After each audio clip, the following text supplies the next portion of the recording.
Et grundstof er et kemisk stof. Det består af ens atomer. Et grundstof har samme antal protoner som atomkernen.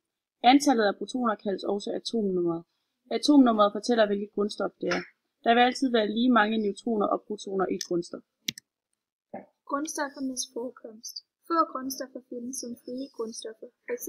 ædelmetallerne, guld, sølv, kviksølv og carbon, som er diamanter og grafit.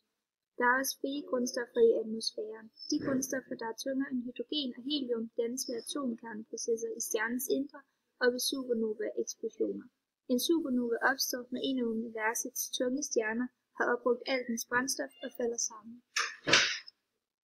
96% af jorden består af de 5 grundstoffer: oxygen, jern, calcium, aluminium og silicium.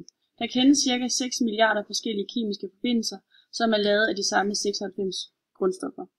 Man kender til 118 grundstoffer, hvor 92 af dem er naturlige, de resterende er kunstigt fremstillede. Alle grundstoffer med atomnummeret 1-92 er de naturlige grundstoffer. Vi har valgt oxygen som eksempel. Oxygen har symbol O, og det har grundstofnummer 8.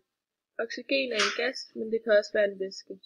Der er oxygen rundt om os hele tiden, men for at lave den til en væske, kan man fryse det ned, eller man kan ændre trykket på det. Oxygen findes også i den atmosfæriske luft som ilt, og der udgør den ca. 21%. Oxygen udgør i kroppen ca. 65% af et menneskes vægt.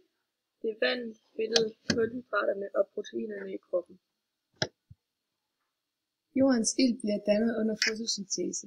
Det er en proces, hvor planter og alger bruger deres grønkorn til at indfange lysets energi og udnytter den til at omdanne vand og kuldioxid til sukker og ilt.